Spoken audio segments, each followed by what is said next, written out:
नमस्कार, मैं विश्वजीत, केशव महाविद्यालय फिजिक्स डिपार्टमेंट के तृतीय वर्ष का छात्र आज आप सबके समक्ष एक कविता लेकर प्रस्तुत हूँ। कविता से पहले मैं कलमकार का बेहद धन्यवाद करना चाहूँगा कि उन्होंने हमें कविता पाठ का एक अवसर प्रदान किया है। इतने समय बाद ये अवसर मिला है तो इसलिए बहुत बहुत शुक्रिया। तो मेरी कविता का शीर्षक है कपास। मैं सीधे कविता पर आता हूँ।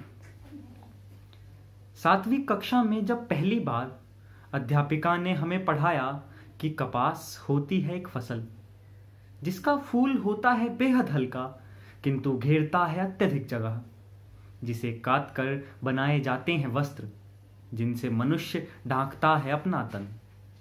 उस पल से शुरू हुई मेरी खोज में आज तलक मैं नहीं ढूंढ पाया मनुष्य के लिए कपास से बेहतर कोई उपमा। और अध्ययन करने पर ज्ञात हुए तथ्यों ने जल बनकर सींचा यह विचार वृक्ष। जैसे मैंने पाया कि कपास की सबसे बेहतर फसल काली मिट्टी में उगती है। इस पर कोई भी रंग चढ़ाना अत्यंत सरल है। यह भीगने पर हो जाती है 20 गुना मजबूत। और जब मैंने देखा अपने अश्रुओं में भीगे मनुष्यों को तोड़ते पर्वत, नापते नग्न पैरों से महाद्वीप की लंबाई, अपने हाथों से रचते संसार की सर्वश्रेष्ठ कृतियां, तब उनके अश्रुओं ने मेरे हृदय पर व्याप्त संशय की धूल को धो दिया। मैंने देखा मनुष्यों को झेलते सरखों और सुइयों का दंश, स्वयं को काटकर उत्तम वस्त्र बनने की अभिलाषा लिए, ताकि जीवन की अनेक तूफानों की कपकपाती हवाओं से कर सकें उनकी रक्षा और स्वयं हो जाएं जीर्ण नियत आयु से पहले। मैंने पाया कि यह होती है भीतर से रिक्त, अपने भीतर समाये हुए अथाह शून्य। ठीक उसी प्रकार जिस प्रकार मनुष्य अपने भीतर समाये होते हैं भय, क्रोध, काम, लोभ इत्यादि, और इन्हें छिपाने के लिए अनेक आडंबर। मेरी कल्पना में कई मनुष्य मुझे लगे अंतरिक्ष में स्थित ग्रहों से भी बड़े, और अंततः वैज्ञानिकों ने खोज निकाले सुपर पफ, ऐसे ग्रह जो रचना में हैं बिल्कुल कपास की तरह हल्के। जब मैंने जाना कि ब्रह्मांड में हो रहा है निरंतर विस्तार, अंतरिक्ष में स्थित हर वस्तु हो रही है एक दूसरे से दूर, मुझे दिखाई दिया प्रतिबिंब ब्रह्मांड में आधुनिक समाज का, एक कड़वी अनुभूति इंसान के बीच बढ़ती दूरी की। कपास के कण कण की कल्पना करते हुए मैं देखता हूँ सामने बैठी हुई इस भीड़ को, मैं देखता हूँ कुछ कपास के फूल, मैं देखता हूँ अनंत ब्रह्मांड जिसके भीतर उपस्थित ग्रहों की गणना विज्ञान और भौतिकी के सभी सिद्धांतों से परे है। मैं देखता हूँ मनुष्य का हल्कापन। धन्यवाद। नमस्कार, मेरा नाम युवराज है। मैं हंसराज महाविद्यालय में बीए प्रोग्राम का छात्र हूँ। मेरा निवास कानपुर में है। इस प्रतियोगिता के द्वितीय चरण में मुझे चयनित करने के लिए मैं कलमकार संघ का आभारी हूँ। इस प्रतियोगिता के माध्यम से आपने छात्रों में काव्य कला को प्रोत्साहन दिया और अभिव्यक्ति हेतु एक मंच प्रदान किया। मैं कामना करता हूँ कि भविष्य में भी आप ऐसी ही पहल करेंगे। इसके लिए मैं आपका आभारी हूँ। मेरी कविता का शीर्षक है कर्म विवेचना और इसका संदर्भ है कोविड-19 त्रासदी। बड़ा व्यस्त वो दिन था, समर लिप्त मनुष्य था, न पेट की विवशता थी, न प्राण जल की तृष्णा थी। असंख्य महत्वाकांक्षाएं लिए तिमिर पथ पर अग्रसर था। अनंत की कामना थी, विनाश की वासना थी। अभीष्ट की आकांक्षा में भावनाएं शीर्ण थी। संस्कृतियों के द्वंद्व में मानवता गौड़ थी। काम, क्रोध, लोभ में वो जल गया, वो थम गया। ये क्या हुआ, ये क्यों हुआ? कुटुंब से विमुख था वो, न परिचितों के सम्मुख था वो। असाध्य को था साधता, अपरिहार्य को था टालता। न तन का कोई मूल्य था, न मन से कोई लोभ था। दायित्वों से जकड़ा हुआ चक्रव्यूह में कैद था। अभिमन्यु ये हताश था, चेतना रहित लाश था। श्रेष्ठता के अभिमान में बंधुओं का ही नाश था। दंभ ईर्ष्या कपट में वो लड़ गया झगड़ गया, ये क्या हुआ ये क्यों हुआ।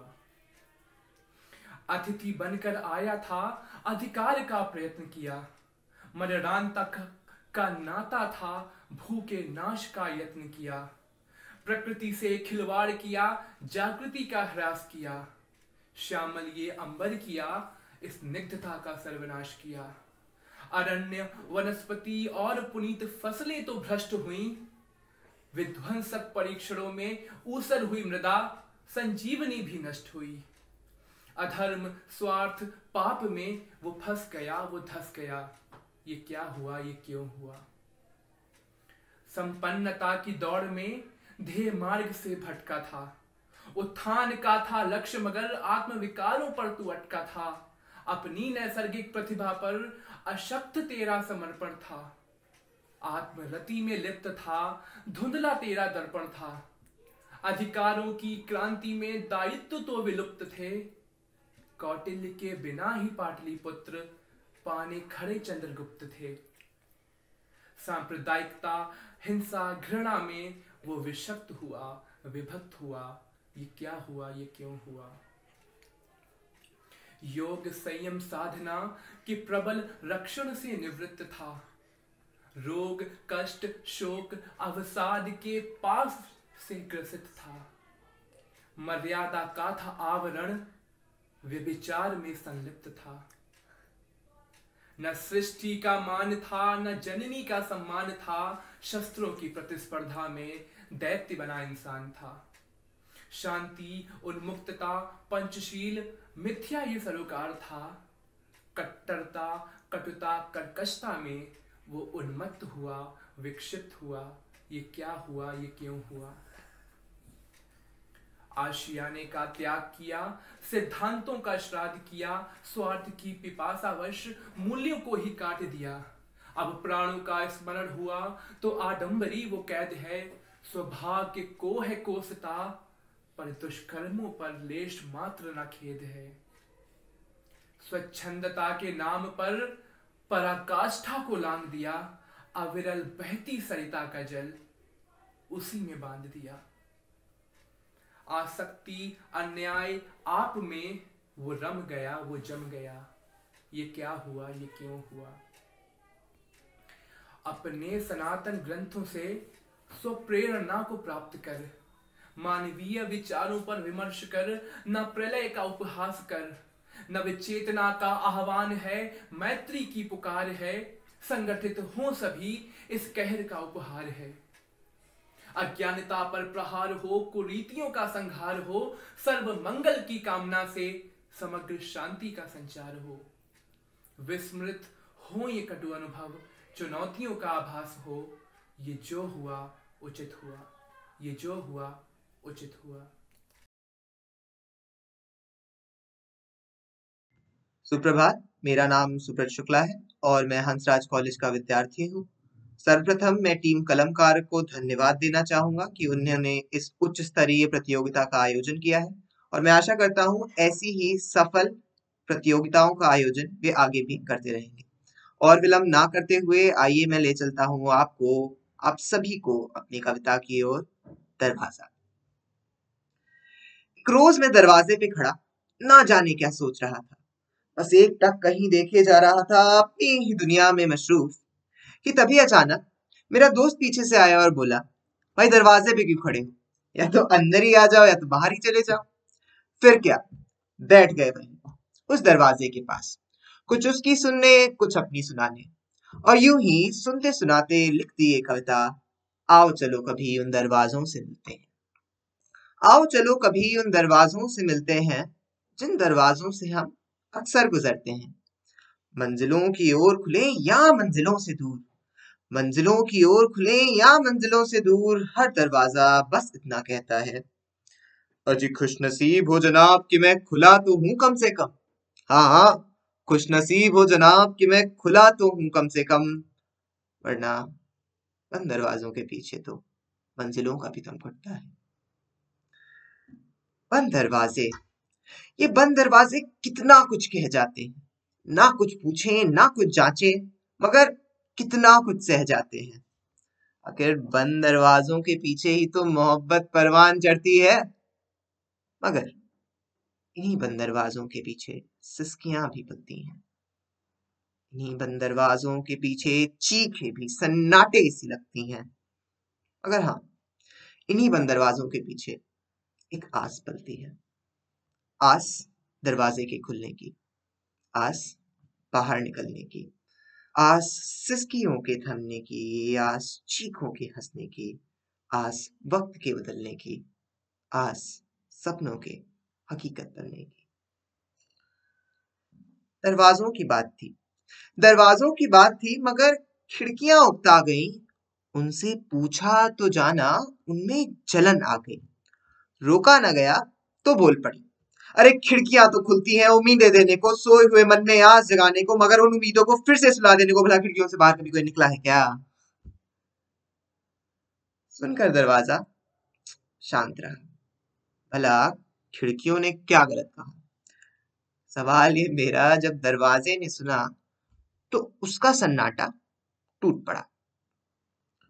अजी बंद रहता हूं मैं तब तू खुलती है, मगर तू क्या जाने लोगों को तुझसे कितनी खुशी मिलती है। तुझसे निकलती सूरज की किरणें, तुझसे फिसलती बारिश की खुशबू, तुझसे ताकते लोगों के चेहरे, अरे तुझसे ही तो बंद दीवारों में खुली सांस मिलती है। मगर तू क्या जाने लोगों को तुझसे कितनी खुशी मिलती है। खिड़कियां भी मान गईं, दरवाजों ने जो कहा। मगर मेरा सवाल तो अब भी वहीं रहा, ये दरवाजा अंदर ले जाता है या बाहर? शायद मेरा सवाल ही गलत था। ना ही ये दरवाजा अंदर ले जाता है और ना ही बाहर। ये तो बस खुल जाता है जब हम चाहते हैं, और हम एक ओर से दूसरी ओर आ जाते हैं। जब कैद रहना चाहते हैं तो दरवाजा बंद और हम बस एक ओर रह जाते हैं। क्योंकि यकीन मानिए जनाब, हर वो बंद दरवाजा एक ना एक दिन उनके लिए जरूर खुलता है जो बस बाहर निकलना चाहते हैं। धन्यवाद। नमस्कार, मैं स्वाति दीनदयाल उपाध्याय कॉलेज के इंग्लिश ऑनर्स की प्रथम वर्ष की छात्रा हूँ और मैं अंजुमन प्रतियोगिता के दूसरे भाग के लिए काव्य पाठ करने वाली हूँ। मेरी कविता का शीर्षक है मुनासिब नहीं के जाहिर है ये। मुनासिब नहीं के फाश है हमारा एक समंदर में डूबना, कि हम सबको पता है किसकी ऊंचाई ने उसे कितनी गहराई तक छोड़ा है, कि जाहिर है सबको परछाई का पासबां सा छलावा हमसायों पर, फिर भी गवारा नहीं जतलाना हमें छाँव ने किस मुकाम तक मोड़ा है। मुनासिब नहीं के जाहिर है ये, मुनासिब नहीं के फाश है सबका आबशार तले होना यहाँ पर, कि जाहिर है इस जमात में हर कोई सुकून से महरूम है, कि बड़ी दूर तलक इस जमात की पलकों ने डेरा खड़ा किया है, फिर भी उस डेरे में मुर्दों सा बेजुबान हर शख्स मौजूद है।